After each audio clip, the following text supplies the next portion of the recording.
am New York City-based psychotherapist Nikita Banks, a licensed clinical social worker, and I am your host of the Black Therapist Podcast, formerly Black in Therapy. The Black Therapist Podcast is a place where we will discuss the unique issues people of color face when dealing with mental health issues and mental health diagnosis. You can listen to our show on SoundCloud, iTunes, and Google Play.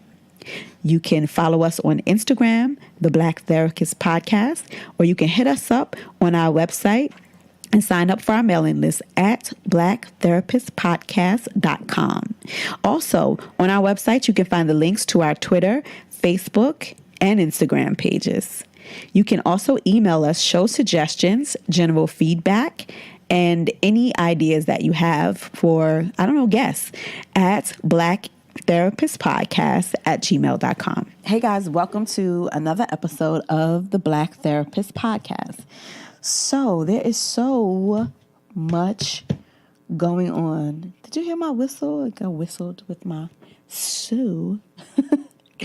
I had a whole show planned and there were so many things that I wanted to do, but I decided to scale back because I wanted to address some of the things that I've been seeing a little bit in the social media space. First things first, if you have signed on to our free mental health course, Strange, it is amazing, if I do say so myself. I like it, but I produced it. Basically, in the course, what you will do is you will learn the tools to be able to develop your own mental wellness toolkit. You will be able to find out how to find a therapist free and low cost. And you will also be able to know how to support a family member who has a diagnosis or how to deal with a diagnosis if you are newly diagnosed. So if you are interested in gaining access to our first free online course, you can email us at blacktherapistpodcast@gmail.com and I will send you the information. You can also sign up to our mailing list at blacktherapistpodcast.com. So if you live in the New York City area, I am hosting an event. So I want to invite you guys to come out and actually meet me in person, which is super dope because I really look forward to meeting you guys and seeing you guys in person. So the event that I am co-hosting, or I'm on a panel, so I'm not really co-hosting. There's a host. But the event is called He Said, She Said. The event is sponsored by Go Girls Inc. and Fearless Women. And I will be on a panel with a male therapist as well as several other panelists. And we are going to be discussing relationships. So I'm super excited. This is kind of one of several of these events that I'm doing. And why I'm extra excited is because I am launching our first paid course, which will be a relationship building course. And I'm in the middle of designing the ebook for the course, which is a workbook, and it's super duper dope. And I started out doing an ebook that was supposed to be like a free companion to the course.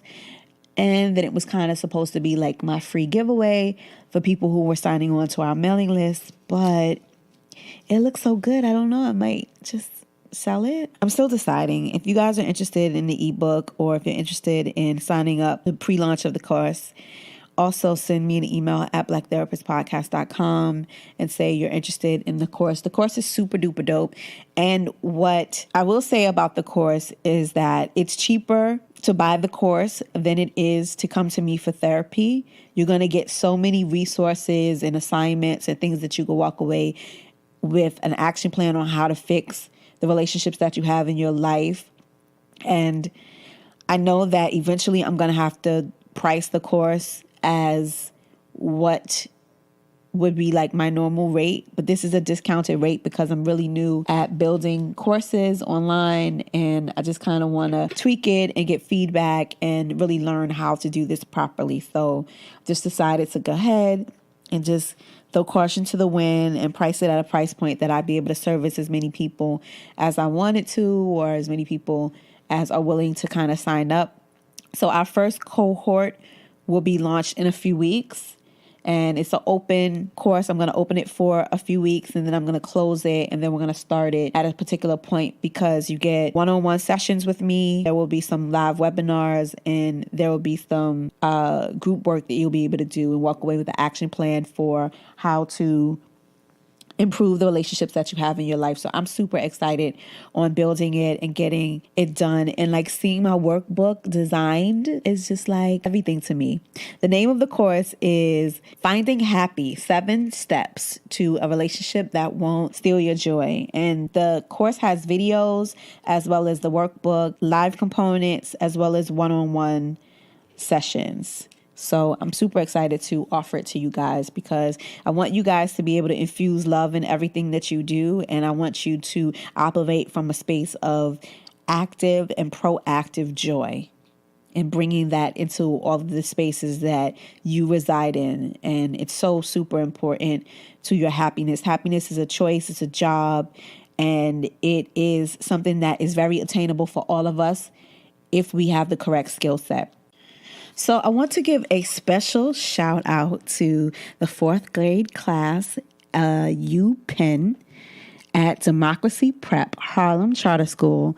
This week I got to visit this amazing class. And as a reform teacher, it's so dope to be able to be back in the classroom and not have to teach because classroom management was not my thing.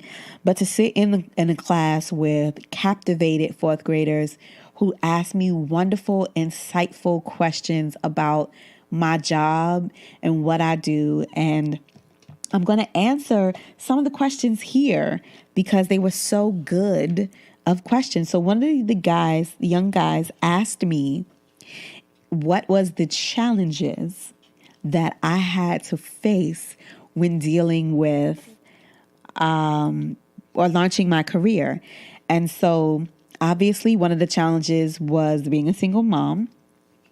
The other was fighting through my own mental struggles and my mental health issues and getting to the point where I felt so much better that I decided that I wanted to give the gift of mental health to the other people of color and women, children, and families who look like me.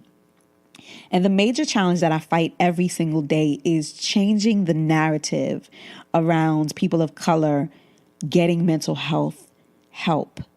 And so I thought it was just such an amazing question. I felt like I wanted to answer it here. The kids had such insightful views. I'm smiling, my face hurts. You probably can feel it through me talking. But they had such insightful views about their thoughts and their feelings and their emotions. And I was able to kind of redirect their ideas around negative emotions, having them define what mental was. Was kind of fun. One person thought that mental had to do with if you had autism and if you were like sad or depressed. And so having that conversation with them was just amazing. And I remember they had like signs, hand signs, for when they agreed with you so that they didn't have to verbalize certain things. And so there was a point in the conversation where I stated, one of the challenges that I have is just trying to get Black people to decide and realize that you don't have to be crazy in order to go to therapy. You can go to therapy and just gain life skills, and nothing doesn't mean that there's anything that has to be wrong with you. And his little brown face, he started to light up and he started to agree and nod with me. And I knew that I found an audience.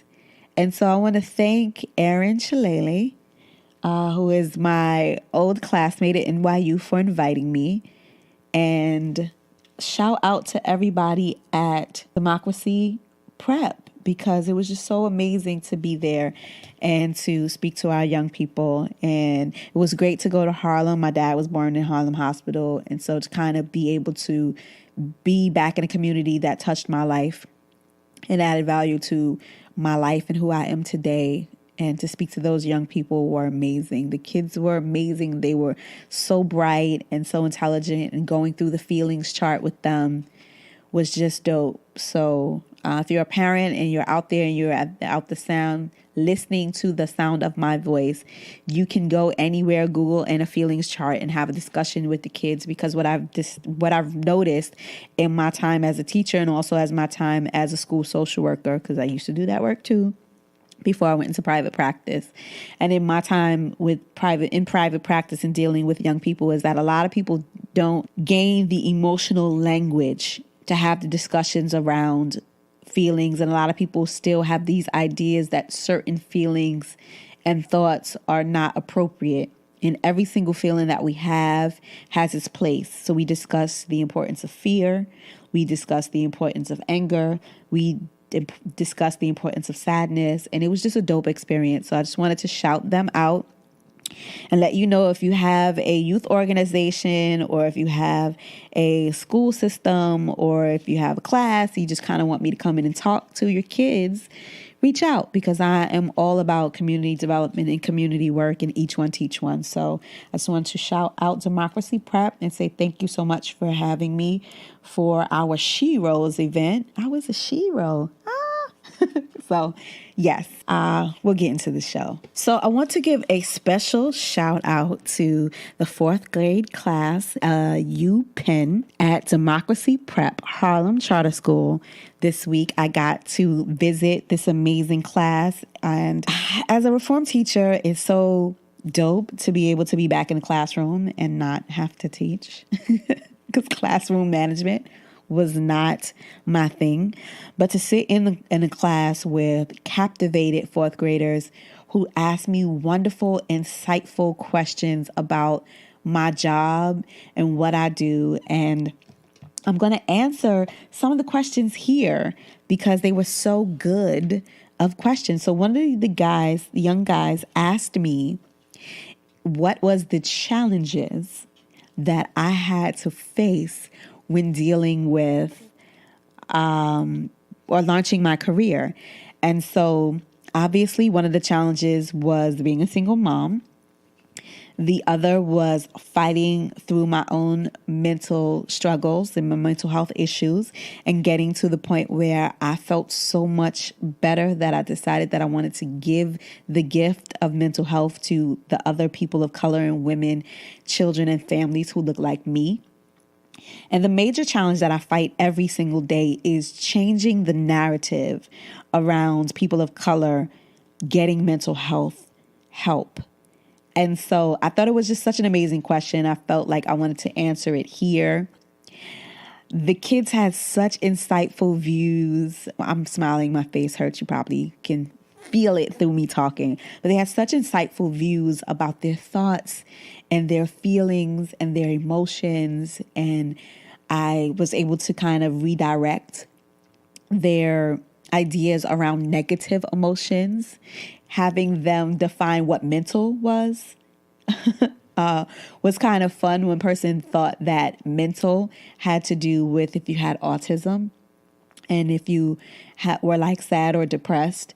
And so having that conversation with them was just amazing. And I remember they had like signs, hand signs, for when they agreed with you so that they didn't have to verbalize certain things. And so there was a point in the conversation where I stated, one of the challenges that I have is just trying to get Black people to decide and realize that you don't have to be crazy in order to go to therapy. You can go to therapy and just gain life skills, and nothing doesn't mean that there's anything that has to be wrong with you. And his little brown face, he started to light up and he started to agree and nod with me. And I knew that I found an audience. And so I want to thank Erin Shalele, who is my old classmate at NYU, for inviting me.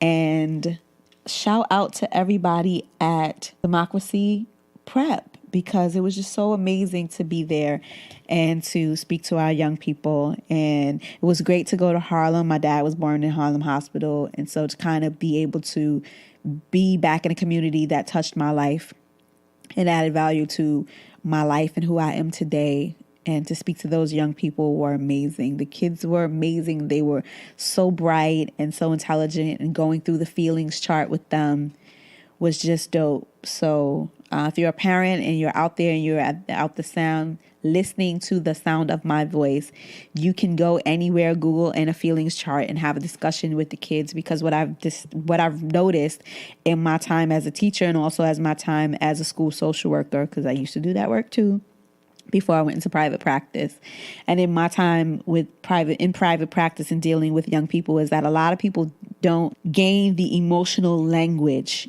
to have the discussions around feelings. And a lot of people still have these ideas that certain feelings and thoughts are not appropriate. And every single feeling that we have has its place. So we discuss the importance of fear. We discuss the importance of anger.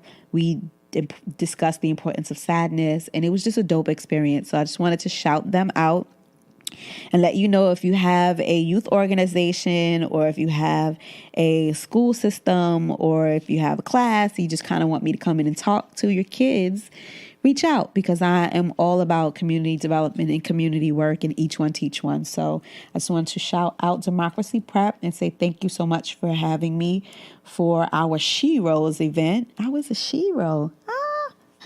So yes, we'll get into the show. So that stuff out of the way.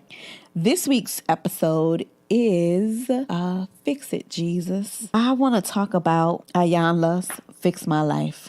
So I have been watching a lot of social media lately, or watching YouTube. Shout out to Funky Daniva. Yes, I watch Funky Daniva.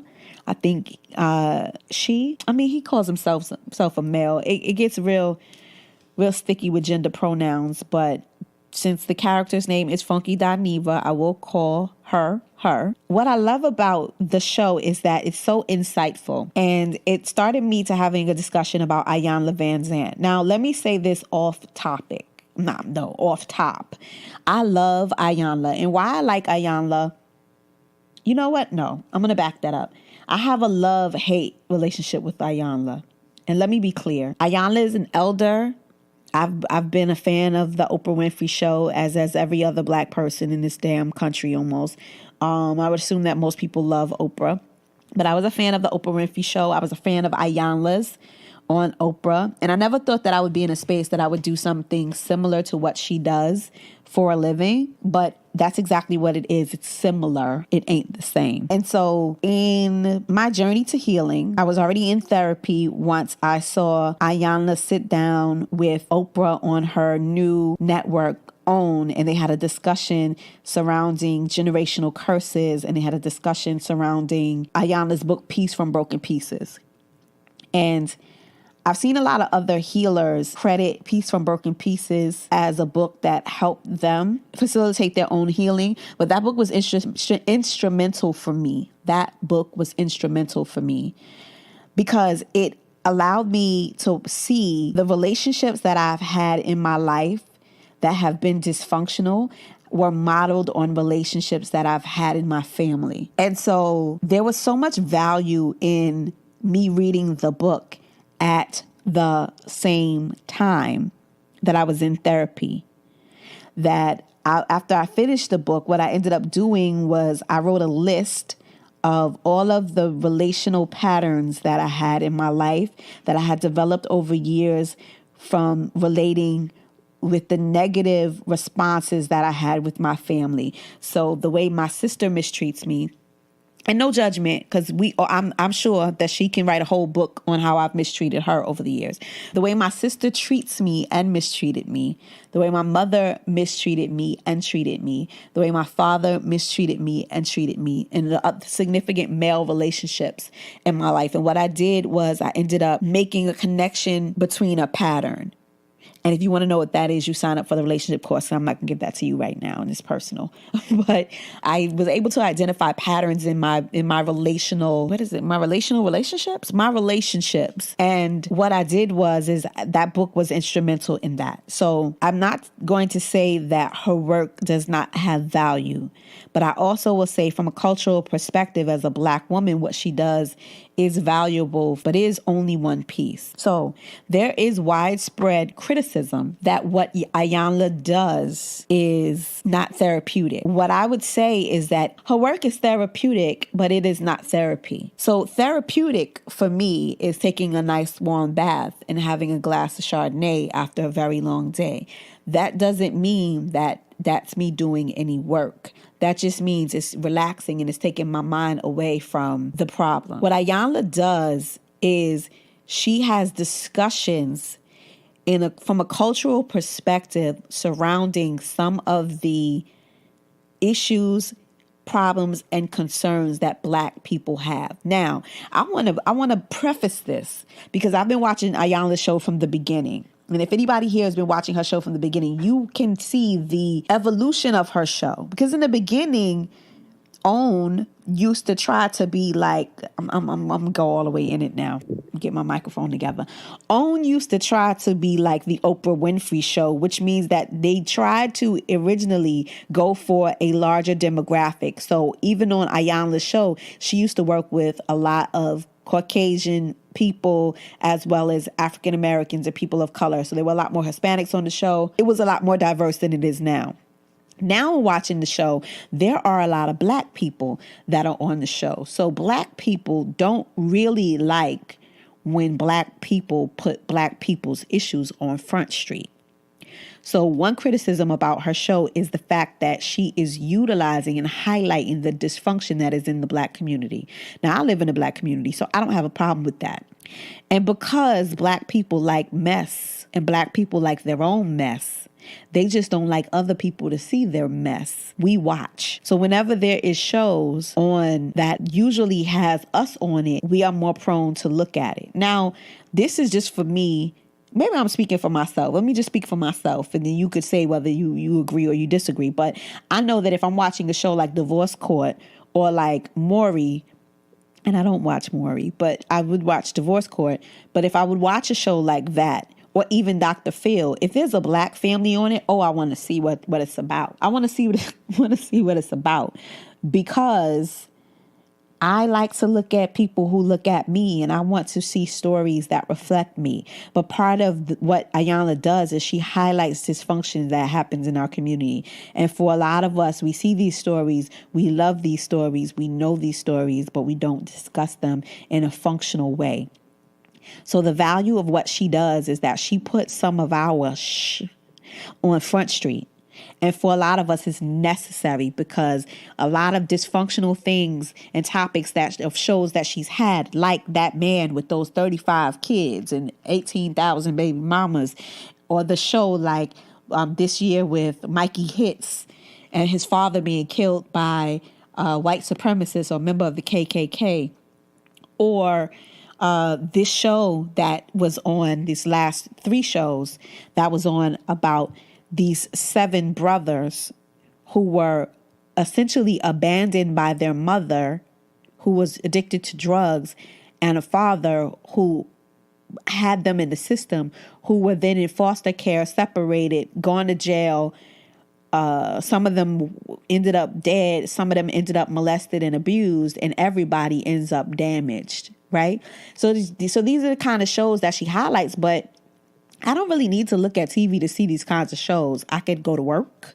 I can go to my community. I could look at my family to see these kinds of contents. So for a lot of people, it's very uncomfortable that she's talking aloud in mixed company about some of these uncomfortable subjects, but they need to be addressed. They need to be discussed because they can't be done if they're not acknowledged. The criticism comes from people saying that Iyanla is actually not fixing people's lives. And I don't really understand. I think having TV in being the medium is very challenging. A lot of people say that they want to be on TV, or they come to a point where they sign up for this show and then they don't want to do the work, number one. And number two, they're not open to the process. What I will respect about Iyanla, and like I said, she is not a trained, licensed, board certified, board certified anything. She's not a therapist. She's not a psychotherapist. She's nothing but a spiritual healer. And to be honest with you, I think that Iyanla is no different than you going to your minister who only is informed by the Bible, are only informed by that, and they have no basis of background in cognitive behavioral therapy, any kind of psychology, any kind of real social sciences that helps people to mitigate the problems that they have. She's providing advice, but she's not providing actual scientific, evidence-based practice methods that helps people with their problems. And even if she did, you cannot do that in a 2 or 3 day intensive. You cannot do that over a short span of time. You cannot do that. The only thing that I can do with a client who is even on a psych ward with 24-hour round care treatment is assess them, diagnose them, and stabilize them. Assess, diagnose, and stabilize. So if we're expecting Iyanla to fix these people's lives overnight, or over a 2-hour span, or over a 3-day span, or however long this production lasts, and we don't get to see that, that's a problem. Also, if you have real criticisms about Iyanla, I suggest that what you do is go and look at the after show on YouTube. Sometimes she has a YouTube where she discusses certain things that happens in problematic episodes, like the Mobley story. I don't even know the child's name, but she was kidnapped from Kamaya. She was kidnapped from a hospital, and she was raised by a woman who taken her away, and she only found out when she was 17 that she wasn't biologically the woman's child. And it then came out that she was kidnapped. During that episode, what ended up happening was the girl got so infuriated with Iyanla trying to get her to her place of healing, I say in air quotes, that the girl became very combative, verbally abusive, was threatening Iyanla. It got out of hand. And I'm going to be honest with you, there are certain things and methods that Iyanla employs that makes me feel super uncomfortable. It puts me in a way, or puts me in a mindset where I'm like, damn, this is triggering me, and I'm a professional in this. I don't know if this is what she should be doing. But I also do know that on Iyanla's staff, because there's several different times that she's sent out for professional therapists. And she often says, if you watch the show, you need therapy after that. You're going to need therapy. She's going to need therapy. You got to get her in therapy. She says that often. So she's acknowledging that what she does is therapeutic, but it is not therapy. So then I had to have a whole conversation this week around the difference between what Iyanla does and what Dr. Phil does, because not a lot of people understand that where Dr. Phil came from. So it's my best of my recollection, and I'm not even going to Google it. What happened is Oprah was being sued by the beef industry, and Dr. Phil was a legal consultant. He was a forensic psychologist, and part of what he did was help pick juries. Process of elimination. There's a show right now, Bull. Bull is loosely based on Dr. Phil's life as a jury consultant. And what ended up happening is Oprah worked with Dr. Phil to be a consultant and ended up giving him a show. Dr. Phil is also he is a doctor, but he is no longer licensed. So that means that Dr. Phil would not be practicing in anybody's psych ward or anybody's anything, but he does play a doctor on TV. He has earned a doctorate. He has gone to school and he's gotten a degree. So that's why he still is denoted with the prefix of doctor, but he's no longer licensed in anybody's state to practice psychology. The difference between his show and why most people don't have a problem with watching his show is because really all Dr. Phil is doing is educating people about mental disorders, bringing people in and saying, see, this is an example of the disorder. And then he does what I like to say is an intake or a triage. So he comes in and he looks at the diagnostic criteria. He sees if the person fits the diagnosis.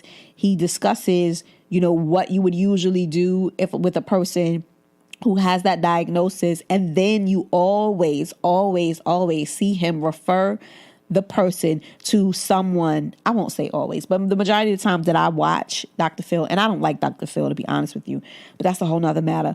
But that I watch Dr. Phil, what I see him do is connect the person with a community resource, a clinic, a doctor, a rehab, a ranch or something that they will go and be able to get the care that they need. He understands the dynamic, and we see it up front that what he's doing is only informational. He is not treating them as a doctor, a patient relationship.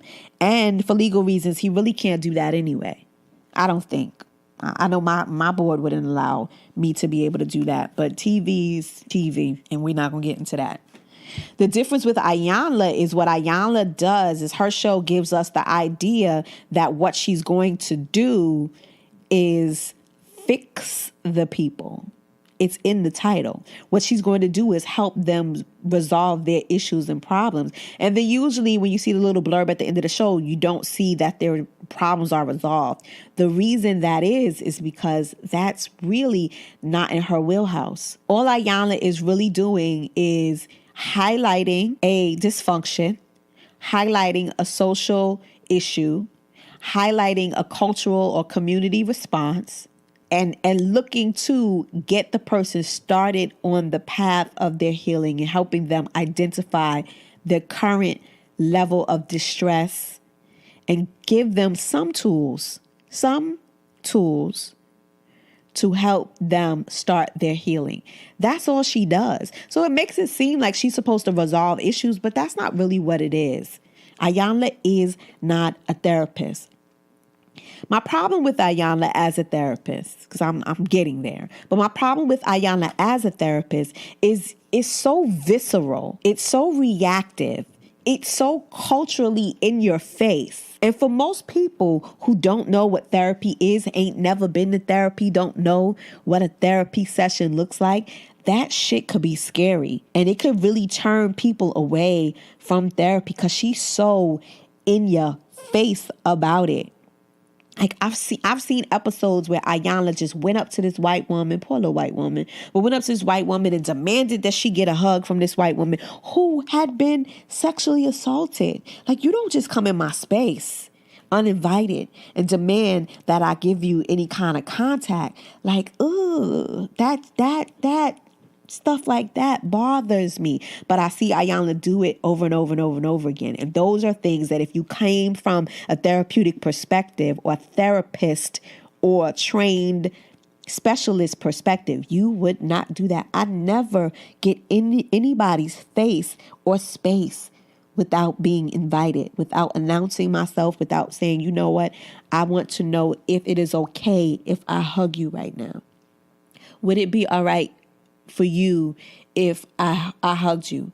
Is it okay if I touch your arm or your hand? Is it okay? Because sometimes you have to physically support somebody to get them back to their healing. But Iyanla do a lot of telling and commanding, and she couldn't fix my life, not like that. Then there's something else that I've noticed in the conversation that I had with a friend of mine about Iyanla, and it is something culturally that I've noticed, but it is also damaging. And I will quote Michelle Obama when she said that Black women love our sons and we raise our daughters. But Michelle Obama wasn't the first person that said it. I first heard Dr. Kwanzaa Kunjufu, I'm sure I screwed up that name, write in the book Countering the Conspiracy to Destroy Black Boys, say that Black women coddle our sons. We love our sons and we raise our daughters. And this is why a lot of us don't have partners. Miss Iyanla, when she is encountered with a Black woman, she is not nice. Now, when I don't mean that she's mean, but I mean that loving, oh, come on and lay in a big woman's bosom, which is what I've heard her say before. She said it to a woman, I believe. But she will invite men to get that good old grandma hug with two hands. But the girls, there's something so wrong about the lack of compassion and empathy that she shares for them. And I'm not saying she's without empathy. And I'm not saying she's without compassion. But the love and care and concern that she has on our boys. I've seen her she called Neffy a gutter snipe. And she had people giving Neffy's man a massage and a chef and a housekeeper. What?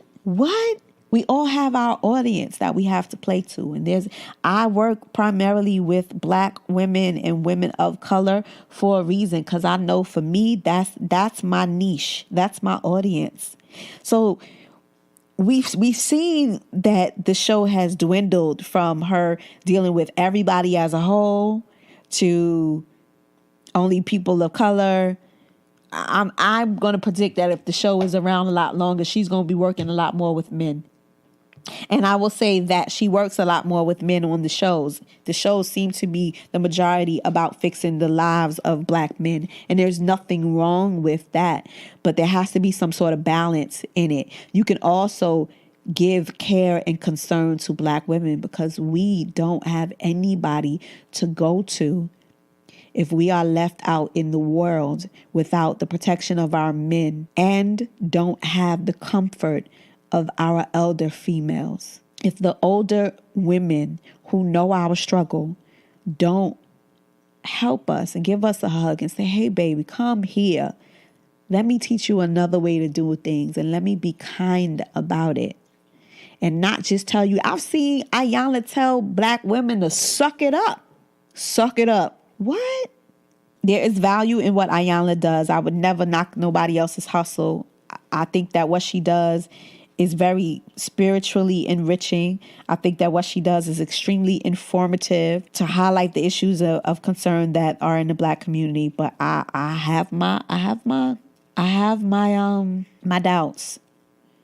And I think that it could also be damaging to me as a therapist who is a woman of color, because if people come and they watch this show and they think that this is what therapy is, I'm not sure that this will allow them to come to me, because I don't do that work. My work don't look like what Iyanla is doing. Sometimes it is. Sometimes I'm tough loving. But for the most part, I'm loving on everybody that I deal with and the people that I serve in my community. And so I just wanted to put this perspective out there that what Iyanla is doing and or fixing, girl, I don't know. That's why I just said fix it, Jesus, because it's beyond me. But I just want to offer you guys that perspective that what Iyanla is doing and the work that she is doing, it is still valuable because she's educating the masses. But that ain't therapy. That ain't therapy. And like I said, it is therapeutic, but so is a glass of wine. That's not therapy. Okay, so listen. Those are my criticisms. That's my critique. It was on my heart to talk about this week because I've been watching Iyanla's show. That's just my observation. If you agree with me or disagree with me, you could drop me a comment on this show. You can also please send me an email. Talk about whatever you want to talk about, because I'm here. This has been another episode of Black Therapist Podcast. Be well. You've listened to another episode of the Black Therapist Podcast. Once again, I'm your host, Nikita Banks, licensed clinical social worker. And this is Black Therapist Podcast, formerly Black in Therapy. If you are looking for any information, any resources about today's show, or if you just want to drop a line and say hey and subscribe to our mailing list, you can do so at our website, blacktherapistpodcast.com. You can send us emails at blacktherapistpodcast@gmail.com. And if you enjoyed what you heard today, please like, comment, share, and subscribe, because we want the show to grow as organically as we possibly can. And we cannot do that without you. Thank you for listening. Be well.